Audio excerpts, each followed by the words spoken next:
Salut les nazes, bienvenue dans les leçons de batterie. Aujourd'hui c'est la 5ème émission et vous savez quoi? Pour fêter ça aujourd'hui, on va voir comment bien s'occuper des pots sur sa batterie. Vous êtes déçus hein? Rien à foutre, on y va. Les pots de batterie, je vais pas vous mentir, ça fait pas si longtemps que ça en fait que je comprends vraiment comment les optimiser, alors que ça fait un sacré bout de temps que je tape sur des trucs quand même. Mais pour comprendre comment bien les utiliser, il faut repartir à la base de la base des bases.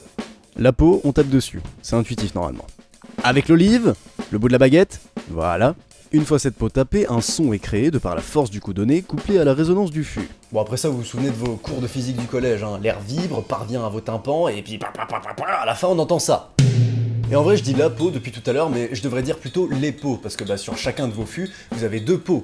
Une peau de frappe et une peau de résonance. La différence entre les deux, c'est que y en a une qui est faite pour frapper, et l'autre qui est faite pour résonner. Résonance, les gars, j'étais vraiment obligé de préciser ça. Oh! Non, en vrai, comme différence majeure entre les deux pots, il y a la façon dont vous les tendez et la vitesse d'usure. Genre celle de frappe, elle est hyper tendue et elle va s'user vite, c'est normal puisque vous tapez dessus, alors que celle de résonance, pas trop. Elle est vite fait tendue, et je pense l'une des seules façons de la péter, c'est vraiment de le vouloir. Genre la faire tomber malencontreusement sur un pic qui traînait dans la rue, je sais pas. Ah, vraiment, ce serait pas de chance. Bon, maintenant on va voir comment bien poser ces pots, nom de Dieu! Premièrement, tu te munis de ta clé. Ta clé, c'est un peu comme les guitaristes avec leurs 3000 médiators qui sortent de nulle part. Tu dois toujours en avoir une sur toi, que ça soit en concert ou même en répète. On n'est jamais à l'abri d'un malheur. Tu prends ta peau de frappe, tu la poses. Ensuite, tu prends le cercle qui va autour et tu le poses dessus. Et après, tu remets toutes les vis à leur place, sans les serrer à fond. C'est très important de ne pas serrer les vis à fond à ce moment-là, parce que du coup, votre peau pourrait pas être tendue pareil partout. Et une peau qui n'est pas tendue bien comme il faut, c'est une peau qui sonne comme une vieille bouche d'égout en fait. Mais bref, à un moment, faut toutes les serrer, donc vous serrez comme ça, dans cet ordre-là. Et vous serrez bien plus ce coup-ci, tout en tapant de temps en temps pour savoir si le son, la hauteur du son, elle vous convient. Voilà, là on est bon. Maintenant, vérifions s'il y a des va-vagues. Les va-vagues, c'est ça. Une ondulation dégueulasse créée par tout simplement la sous-tension de la peau à cet endroit-là. Bon, en gros, la peau est pas assez tendue à cet endroit-là, donc tu prends ta clé et tu visses à l'endroit le plus proche de la va-vague. Je l'ai déjà dit plus tôt, mais c'est important d'avoir une peau tendue uniformément. Sinon, il se passe quoi? Il se passe ça. Donc tendez-la bien, et évitez de la mouiller. Maintenant, la peau de résonance, c'est sensiblement la même chose, sauf que vous allez éviter de trop la tendre.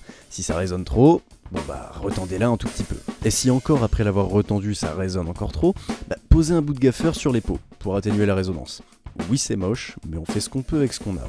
Et sachez qu'il y a certains morceaux de votre batterie dont les peaux doivent pas être hyper tendues non plus. La grosse caisse et le tom basse, on veut des fréquences graves, donc pas besoin de les tendre comme des gros tarés. Au contraire, la caisse claire et le tom aigu, vous pouvez y aller un peu plus, parce que eux, ils ont besoin de tension. Enfin et surtout, si vous voulez un bon son et pas mettre 3 jours à les régler, achetez des jeux de peau de qualité, genre des Remo ou des Evans. Et si vous chlayez pas trop dessus, vous allez pas avoir à les changer souvent.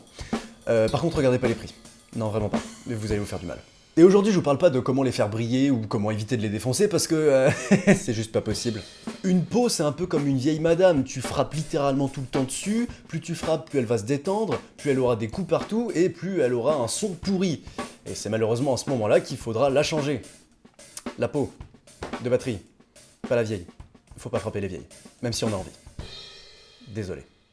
Voilà, maintenant tu sais tout sur les pots de batterie. Tu vas pouvoir maintenant aller, je sais pas, tchatcher en soirée avec des meufs, toi et ton énorme cerveau. Je te vois déjà faire marrer toute l'assemblée avec tes vannes et lâcher des énormes Non, je déconne. Parle pas de peau à des gens que tu connais depuis 20 minutes, t'auras juste l'air chelou. Enfin, t'es déjà chelou. Non, pour pallier à ça, la prochaine fois on jouera du Maroon 5. Ou pas. A plus les nazes.